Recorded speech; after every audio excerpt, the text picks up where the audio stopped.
ध्यान देंगे। इसके पहले निर्धनता चैप्टर आपको बताए थे, पुनः आज निर्धनता चैप्टर से ही बताने जा रहा हूँ। जैसे निर्धनता क्या है? निर्धनता का अर्थ होता है गरीबी। तो आज मुख्य रूप से हम प्रकाश डालेंगे कि भारत सरकार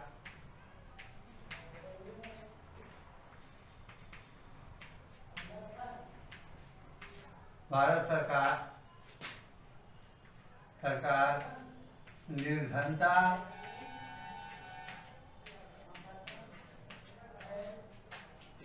उन्मूलन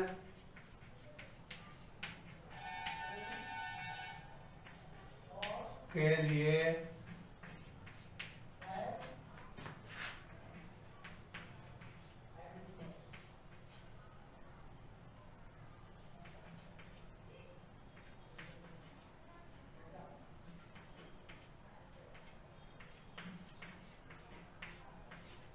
कौन कौन से कदम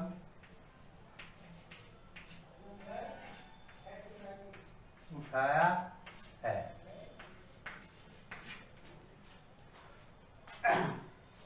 यह एक प्रश्न है कि भारत सरकार निर्धनता उन्मूलन के लिए कौन कौन से कदम उठाया है। यानी पहले आपको बता चुके हैं कि निर्धनता का अर्थ गरीबी होता है और गरीबी सबसे बड़ा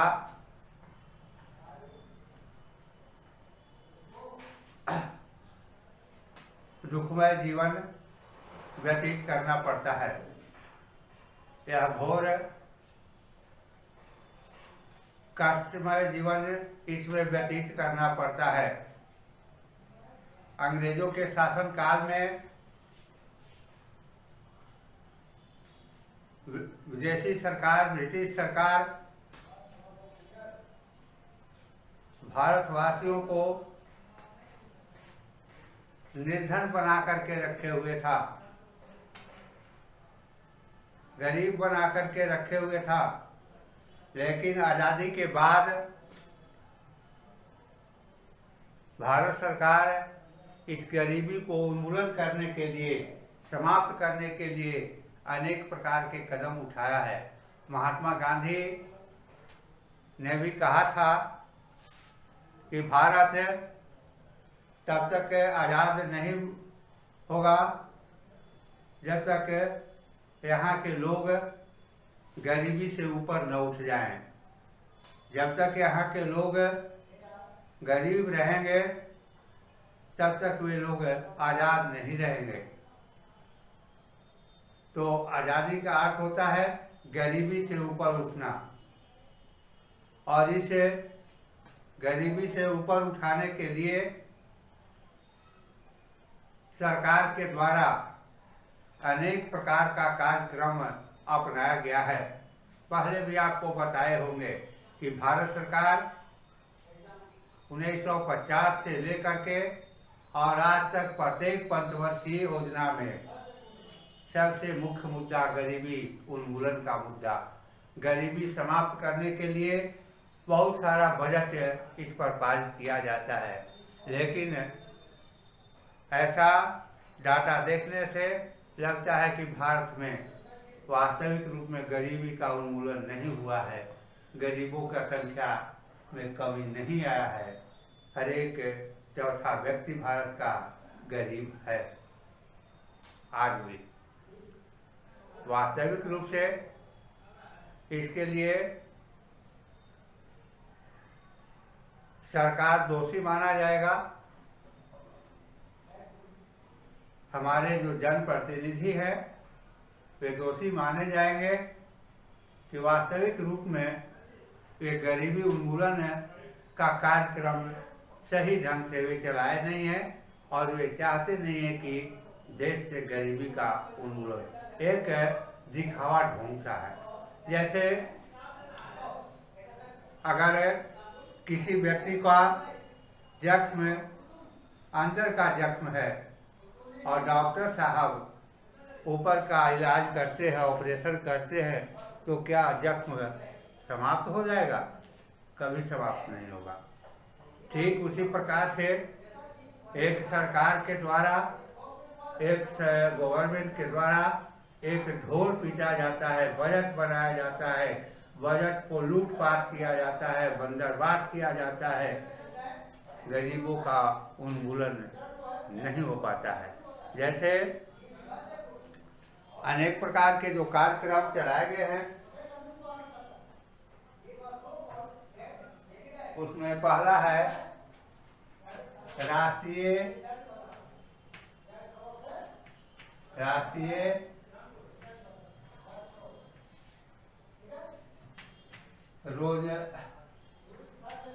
रोजगार अधिनियम।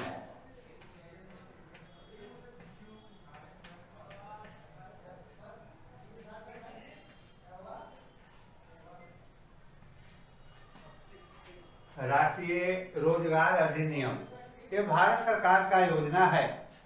राष्ट्रीय रोजगार अधिनियम, जैसे जो व्यक्ति बेरोजगार है, जिसके पास किसी प्रकार का काम नहीं है, तो सरकार उसे काम देगी और काम के बदले उसे उचित मजदूरी मिलेगा। तो वास्तविक रूप में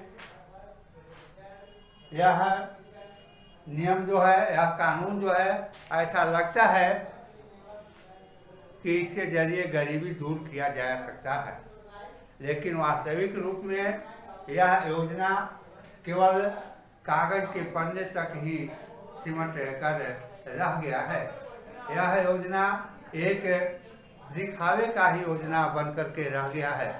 इस पर बजट पारित होता है, लेकिन वास्तविक रूप में यह सही रूप में इस बजट का क्रियान्वित नहीं किया जाता है। यह बजट जो है कागज के पन्ने पर लूटपाट किया जाता है और इसके कारण जो है देश में लोगों को रोजगार नहीं मिल पाता है। युवा वर्ग मानव श्रम का जो है वो व्यापक पैमाने पर बर्बादी होता है, और जिस देश में मानव श्रम का अगर बर्बादी होगा तो कभी वह देश आगे नहीं बढ़ेगा, वह देश कभी विकास नहीं करेगा। तो यह भारत में देखने के लिए बड़े पैमाने पर मिलता है, चाहे ग्रामीण क्षेत्र हो या शहरी इलाके का क्षेत्र हो। जहाँ भी जाइएगा चौक चौराहों पर युवा वर्ग के लोग 10, 20, 25 के संख्या में बैठे हुए हैं, ताश पत्ती जुआ अन्य प्रकार के कार्य करते रहते हैं। इसलिए करते हैं कि उनके पास कोई काम ही नहीं है, और इसके कारण जो है वे गरीबों का संख्या घटना नहीं, गरीबों का संख्या बढ़ते जाता है। यदि इन युवा वर्ग को अगर रोजगार वास्तविक रूप में मिल जाए तो देश आगे बढ़ेगा, देश का तरक्की होगा और ये बेरोजगार की आर्थिक स्थिति मजबूत होगा और बेरोजगारी दूर होगा। इसके अतिरिक्त ये जो देखते हैं अपराध जो होता है, सड़क पर अपराध होता है, लूटपाट हत्या होता है, पॉकेट मारी होता है, छीन छोड़ जैसे घटना होता है, ये कौन लोग हैं? ये बेरोजगार लोग हैं। ये बेरोजगार लोग हैं, इनके पास किसी प्रकार का काम नहीं है, तो मात्र यही एक रास्ता ये लोग अपने जीवन जीने का अपना लिए हैं, और इससे गरीबी जो है इस योजना से दूर नहीं हुआ है, केवल एक दिखावे का मात्र है।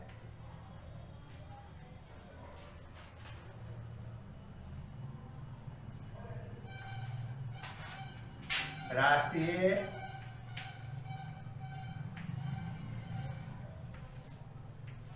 रोजगार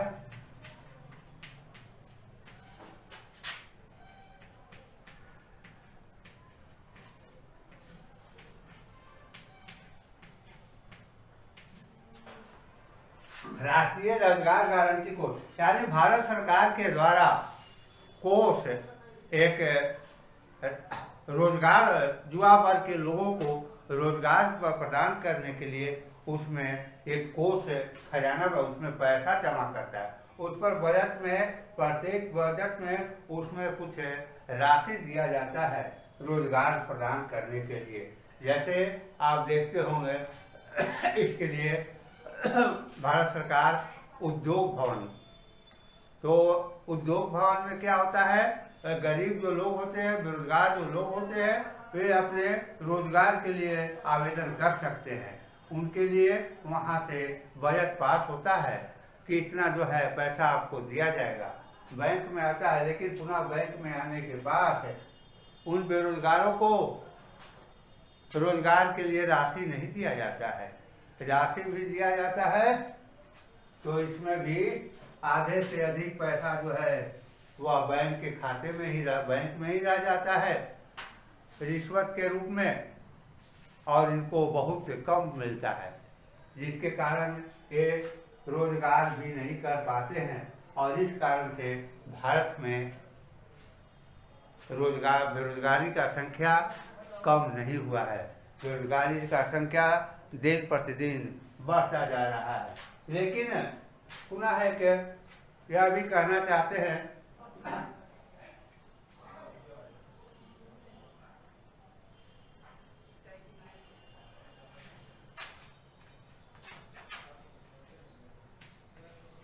काम के बदले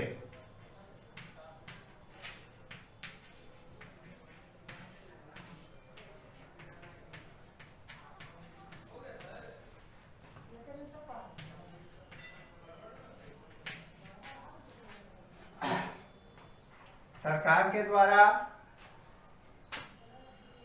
गरीबी दूर करने के लिए, बेरोजगारी दूर करने के लिए, निर्धनता दूर करने के लिए काम के बदले अनाज का योजना चलाया गया। 2004 में यह योजना लागू किया गया कि बेरोजगार लोग हैं उनको से काम लिया जाएगा और उसके बदले उन्हें अनाज दिया जाएगा। लेकिन वास्तविक रूप में बेरोजगारों को न तो रोजगार मिलता है और न तो उसके बदले में अनाज मिलता है।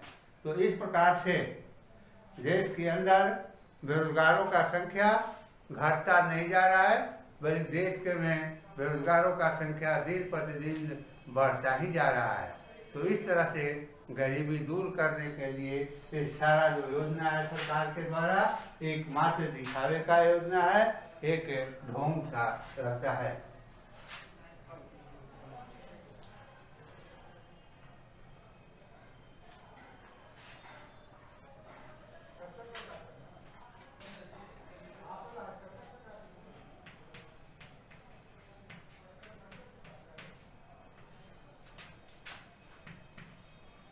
प्रधानमंत्री रोजगार योजना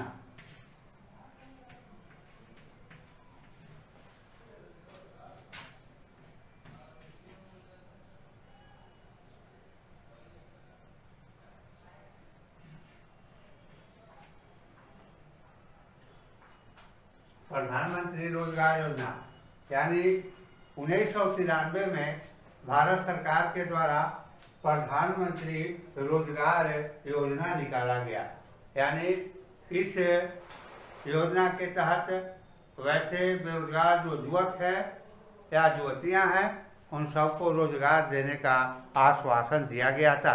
लेकिन वास्तविक रूप में यह केवल क्या है, कागज के पन्नों पर ही है। एक बजट पास होता है प्रत्येक वर्ष, लेकिन वास्तविक रूप में बेरोजगारों को रोजगार नहीं मिल पाता है। इसके कारण देश में बेरोजगारों का संख्या बढ़ता ही जा रहा है।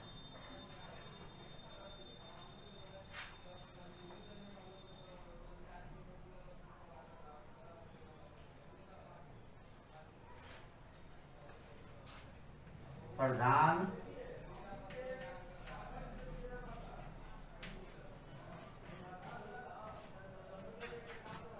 मंत्री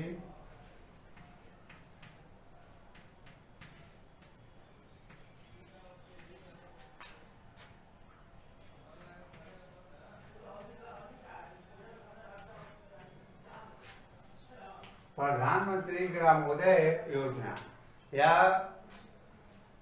कि प्रत्येक गांव में बेरोजगारों को विकास करने के लिए पंचायत स्तर पर इसके लिए कुछ राशि दिया जाता है और इसके तहत बेरोजगारों को रोजगार प्रदान किया जाएगा। लेकिन वास्तविक रूप में बेरोजगारों को रोजगार नहीं मिल पाता है और इससे यह प्रमाणित होता है कि अभी तक भारत में वास्तविक रूप में बेरोजगारी दूर नहीं हुआ है, बेरोजगारों का संख्या कम नहीं हुआ है। इसके मुख्य कारण सरकार के द्वारा ये सारा योजना जो चलाया गया है वह एक ढोंग है, एक दिखावे का योजना है। जैसा कि आपको पहले बताए हैं कि अगर जख्म अंदर का है, बीमारी अंदर का है, तो ऑपरेशन अगर ऊपर किया जाए तो कभी बीमारी दूर नहीं हो सकता है। तो वास्तविक रूप में सच पूछा जाए तो बेरोजगारी दूर करने का ये सारा योजना जो है एक छल है, एक प्रपंच है। वास्तविक रूप में विकास का योजना जो है वो शिक्षा और स्वास्थ्य है। जब तक देश में गरीबों को, निर्धनों को निःशुल्क शिक्षा का व्यवस्था, स्वास्थ्य का व्यवस्था अगर किया जाए तो निश्चित रूप से देश आगे बढ़ेगा, बेरोजगारों का संख्या कम होगा, निर्धनों का संख्या कम होगा। अगर एक एक जो युवा वर्ग के लोग हैं जो अपने मानव श्रम का देश का बर्बाद होता है, तो इस मानव श्रम का जो बर्बादी होता है वो श्रम का तो बर्बादी होता ही है, साथ साथ देश का भी बर्बादी ही होता है। देश एक कदम आगे न रखकर एक कदम पीछे रखता है। जैसा कि कहा गया है कि देश का सैनिक अगर एक कदम आगे रखता है तो देश एक कदम आगे बढ़ जाता है। देश एक कदम पीछे रखता है सैनिक तो देश एक कदम पीछे हट जाता है। ठीक इसी प्रकार से अगर युवा वर्ग को अगर रोजगार मिलेगा, एक कदम युवा वर्ग आगे बढ़ेंगे तो देश भी एक कदम आगे बढ़ेगा। तो इस प्रकार से बेरोजगारी दूर करने के लिए सबसे प्रमुख कारण जो है युवा वर्ग को इस सारा योजना का लाभ न दे करके उन्हें रोजगार की गारंटी दिया जाए। उन्हें जिस योग्य पर हैं उस रूप में उन्हें काम मिलना चाहिए और तभी देश आगे बढ़ेगा। ये बेरोजगारी दूर होगा और वास्तविक मजदूरी उन्हें मिलना चाहिए काम के बदले। तो इस प्रकार से गरीबी दूर करने का ये सब वास्तविक माध्यम है और इसको अपना करके ही गरीबी दूर किया जा सकता है। अन्य कारण भी है, जैसे देश का संसाधन तो 1, 2, 3, 4, 5 इस प्रकार से क्रमिक ढंग के संसाधन का विकास होता है। कहने का अर्थ यह है कि संसाधन धीरे धीरे विकास होता है, लेकिन मालथस के अनुसार जनसंख्या का वृद्धि कैसे होता है भाई? 2, 4, 8, 16, 32, 64 इस अनुपात में जनसंख्या का वृद्धि होता है, बढ़ता है। तो इस अनुपात में देश का संसाधन नहीं बढ़ रहा है। तो देश में संसाधन का विकास इस रूप में अगर नहीं हो रहा है तो देश का कभी भी बेरोजगारी दूर नहीं। तो जनसंख्या नियंत्रण भी बहुत जरूरी है। जिस अनुपात में देश का संसाधन बढ़ रहा है उसी अनुपात में जनसंख्या का भी वृद्धि होना चाहिए, तभी जाकर के बेरोजगारी दूर हो सकता है। और ये जनसंख्या जो इतना तीव्र गति से बढ़ता जा रहा है, इसके पीछे शिक्षा की कमी, लोगों में घोर शिक्षा का अभाव के कारण जो है जनसंख्या में वृद्धि होता है। और इस जनसंख्या वृद्धि के संबंध में जब तक भारत सरकार के द्वारा कठोर कदम नहीं उठाया जाएगा तब तक इस पर नियंत्रण संभव नहीं है। और जब तक संसाधन के अनुपात में जनसंख्या नहीं आगे बढ़ेगा तब तक बेरोजगारी संभव नहीं है, गरीबी उन्मूलन संभव नहीं है। तो इस प्रकार से गरीबी उन्मूलन का ये सरकार का कार्यक्रम जो है इस रूप में कठोर कदम उठाना चाहिए। जैसा कि पूर्व में चाइना ने अपने देश में उठाया था, हम दो हमारे एक। अगर इस कानून को कोई भी तोड़ता है तो उसे सरकारी नौकरी से वंचित कर दिया जाएगा, उसे सरकारी सुविधा से वंचित कर दिया जाएगा, किसी प्रकार का लाभ नहीं। और इसके परिणाम स्वरूप चाइना जनसंख्या नियंत्रण में काफ़ी सफल रहा। लेकिन भारत में इस प्रकार का कोई कदम नहीं उठाया गया है, और जिसके कारण जो है भारत में बेरोजगारों का, गरीबों का, निर्धनों का संख्या कम नहीं हुआ है। और इसी के बदौलत चाइना आज निर्धनता के में बहुत कमी लाया है। तो इस प्रकार से इन सब योजनाओं को लागू करके और सही रूप में, है ना, गरीबी को उन्मूलन किया जा सकता है, निर्धनता को कम किया जा सकता है। इसके लिए जनता को जागरूक होना, शिक्षित होना बहुत जरूरी है। लेकिन भैंस के आगे बीज बजावे भैंस बैठल पगड़ा, यानी मूर्ख जनता, शिक्षित जनता जो है वास्तविकता को नहीं समझता है।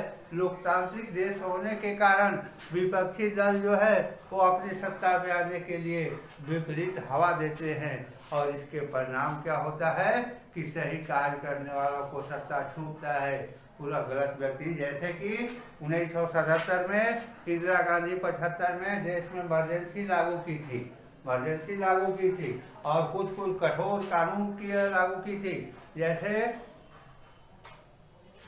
टाइम से कार्यालय खुलना, टाइम से बंद होना, निश्चित अवधि टाइम का। इस प्रकार से जनसंख्या के संबंध में बंध्याकरण जैसा योजना, बैंकों का राष्ट्रीयकरण करना, उद्योग धंधा कल कारखाना का राष्ट्रीयकरण करना, इस प्रकार से कार्यक्रम जब देश के अंदर चलाई थी जो राष्ट्र हित में था, तो विपक्षी दलों ने यह नारा दिया, जैसे कि जयप्रकाश नारायण विपक्षी दल का नारा, लोकतंत्र का हनन, लोकतंत्र का हनन। इस प्रकार के देश के अशिक्षित निर्धन जनता के पास आवाज पहुंचाया गया, और इसके कारण से 1977 में जब चुनाव हुआ तो इंदिरा गांधी खुद रायबरेली से चुनाव हार गई थी।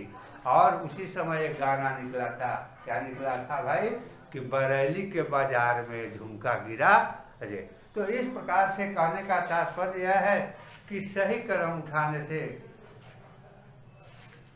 ही बेरोजगारी दूर हो सकता है, निर्धनता दूर हो सकता है, अन्यथा संभव नहीं है।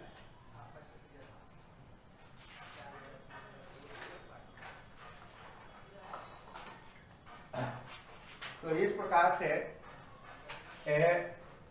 निर्धनता उन्मूलन के लिए कौन कौन से कार्यक्रम उठाया गया है, इस सारा पॉइंट को आपने आप याद कर लेना है, लिख लेना है फेयर कॉपी पर और याद कर लेना है।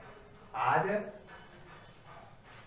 इतना ही समाप्त करते हैं, और पुनः अगले दिन इसको फेयर पर नोट करके और याद कर लेना है।